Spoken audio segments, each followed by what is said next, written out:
speaker on the cover of Wired, and it says, "How to be a geek dad."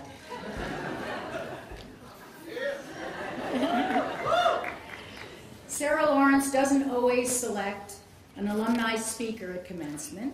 For example, last year's speaker, Arianna Huffington, wasn't one, although alums Juliana Margulies and Rahm Emanuel were our commencement speakers the 2 years prior. This year's commencement speaker, renowned TV host of Mythbusters, Adam Savage, is not an alumnus either, but I think of him that way. As John Hill said, Adam's career seems to closely parallel the careers of so many Sarah Lawrence graduates in their invention and reinvention, mastery of disparate crafts and skills, and cognitive flexibility. I suppose one could argue that many of our alums also qualify as Mythbusters in their own way, too. The similarities between our speaker's life and the lives of so many SLC grads I know are so striking, in fact, that when I read his bio, I asked our Alumni Relations Office to double-check and make sure he did not attend SLC. But no, they told me, Adam spent 6 months at NYU's Tisch School of the Arts and then decided to leave.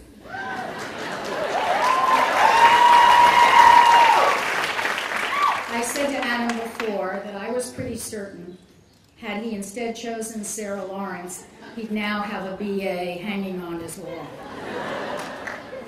In any event, while we can't give Adam official alumni status, I'm hereby granting him, by executive decree, unofficial alumni status. And Adam, that means you're invited to reunion next month and allowed to make big gifts to the college.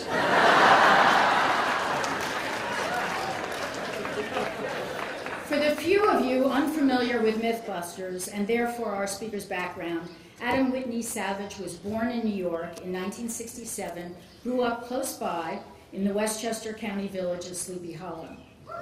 It appears his creative streak was formed right in the cradle, as his father was a painter, filmmaker, and animator known for his work on Sesame Street, and his mother was a psychotherapist, certainly a creative calling in its own right. Adam's sister is also an artist, so it's truly a family affair. As a child and teen actor, Adam voiced animated characters in Sesame Street and appeared as Mr. Whipple's stockboy in a Charmin commercial and as a drowning man saved by a lifeguard in Billy Joel's 1985 music video, You're Only Human.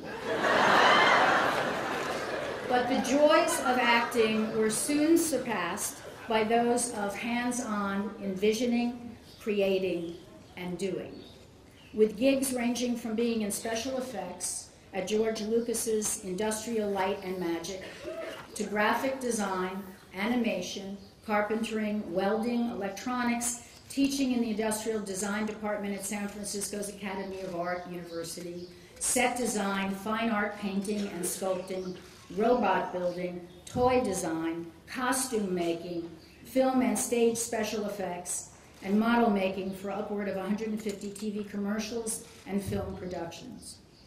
By the time he was asked by Jamie Heineman, now his co-host, to participate in a casting video for Mythbusters pilot in 2003, Adam had clearly already had multiple careers, none of which, though, would provide the worldwide recognition and regard engendered by Mythbusters.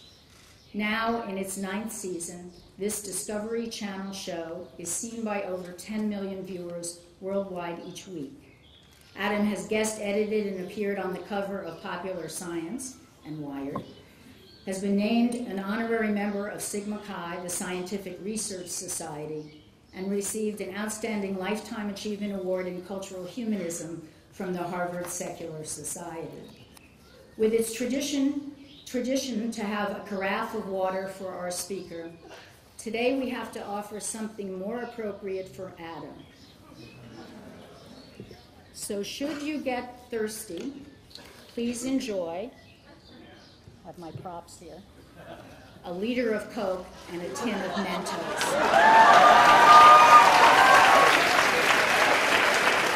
Graduates, parents, and families, faculty, faculty, staff, students, and friends, it gives me great pleasure to introduce today's commencement speaker, the gifted, creative, and Sarah Lawrenceian in spirit polymath, Adam Savage.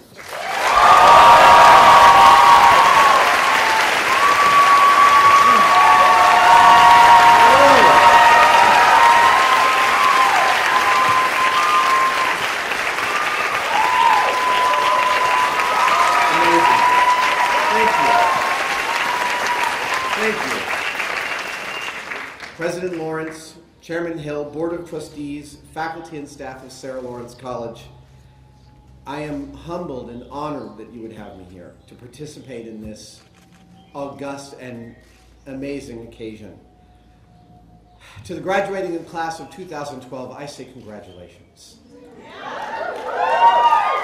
To your friends and family, brothers and sisters, and most importantly, your parents, I also offer my heartfelt congratulations. Well done, everyone.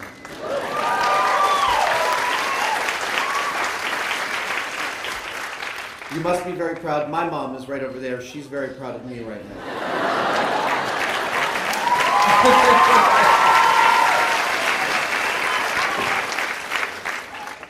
I'm old and I didn't print this big enough, so you're going to have to see it. I have to admit, I found the process of writing this commencement address a bit daunting. I was hoping to string together a few thoughts about what awaits you in the wider world, when the real and unassailable truth is that no one knows anything.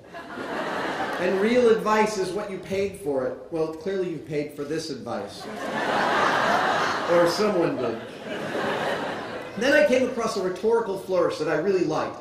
I thought I would juxtapose the moment in time when you guys were all coming into the world with the time that I was being formed by it. So I excitedly began looking up and researching movies and books that came out about this time that were really important to me and the culture around me. Movies that shaped my young mind, like Blade Runner, Raiders of the Lost Ark, Empire Strikes Back, writers like Stephen King, Harlan Ellison, Kurt Vonnegut. And then I realized that I was thinking about the year 1980 when I was 13 and growing up a few miles away in North Tarrytown, and it dawned on me that none of you were born until 1990.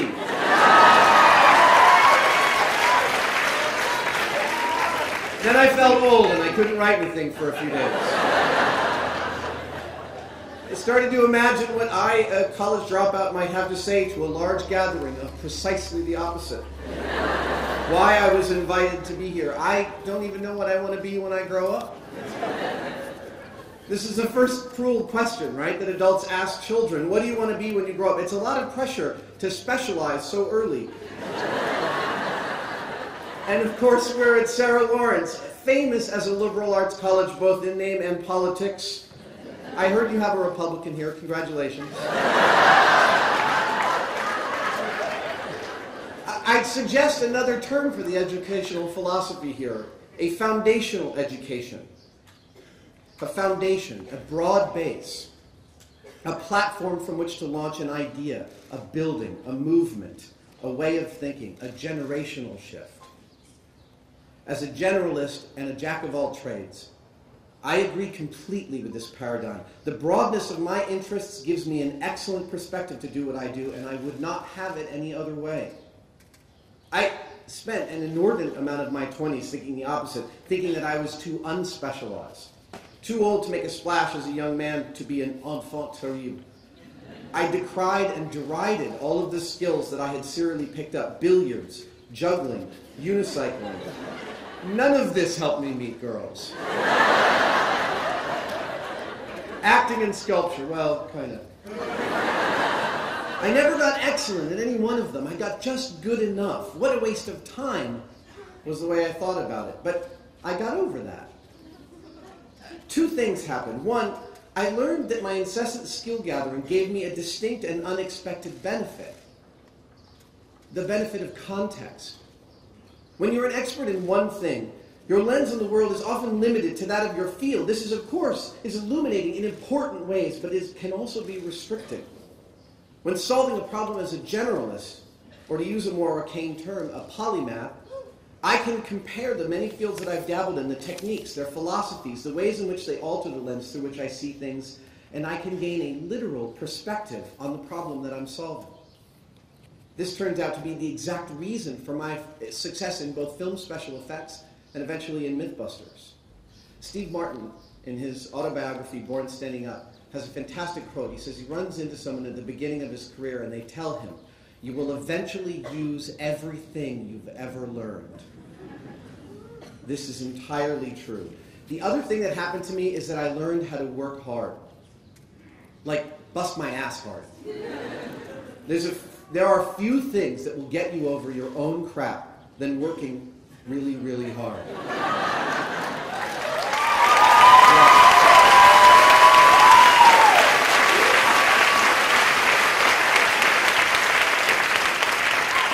It's not complicated. All you have to do is listen. Listen to what you've been asked to do. Listen to what's going on around you. Learn how the piece of the project you're working on fits into the bigger picture. Learn how you fit in. Pay attention. When you genuinely understand how the big picture works, you start being able to anticipate changes, adapt your behavior, adapt your output. You do this and you will simply do your job better and you'll make the job of everyone around you easier. This is actually my one regret, that I did not know how to work hard until my mid-20s and to truly bust my butt. People who are smart and who work hard are in fact so hard to find they stick out like sore thumbs. Be one of them. What else can I tell you?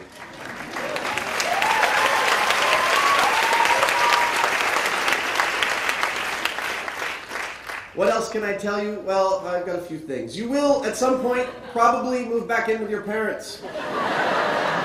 I'm sorry, it's true, it's cool, it's only temporary, but go easy on them. They don't know what to do with themselves now that you're gone, but that doesn't mean they want you back forever. Try and save some money while you're there. Be kind to everyone. I can't stress this enough. I say this every chance I get.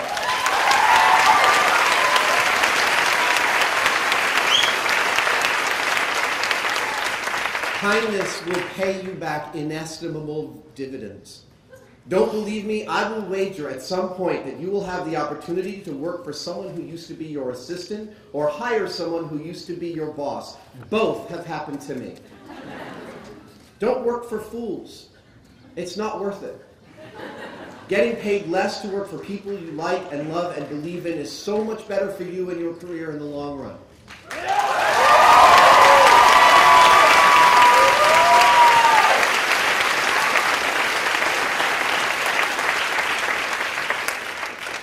Stay obsessed.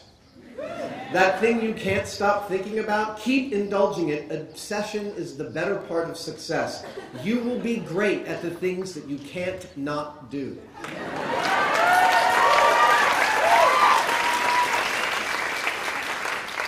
Be willing to be wrong. I've heard a bunch of this today so far. Don't fight for your idea just because you want the credit. Fight for your idea because it's the right one. And if it's not, let it go and put your muscle behind the right one. Trust your instincts. Take yourself with a grain of salt. A really big grain of salt. Think about yourself at 17, 5 some odd years ago. Think about what you thought college would be like. What you expected yourself to be like. Now, look at yourself. I'm going to hazard a guess that things didn't turn out like you thought they would. This process will repeat itself ad nauseum throughout your entire life.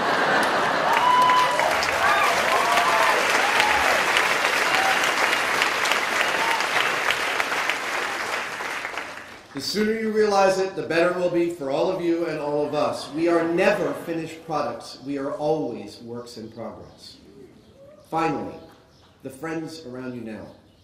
These people you're graduating with, who saw you and fell in with you while you were still molten, being forged in the crucible of emancipation. These are some of the most intimate relationships you will ever have because nobody knows you like the people who know you right now. I'm sorry to tell you that you will hurt people that you love and that you will help people you detest. This is called being a human, and it happens to everyone, whether you like it or not. Nobody escapes. Finally. I wrote finally twice.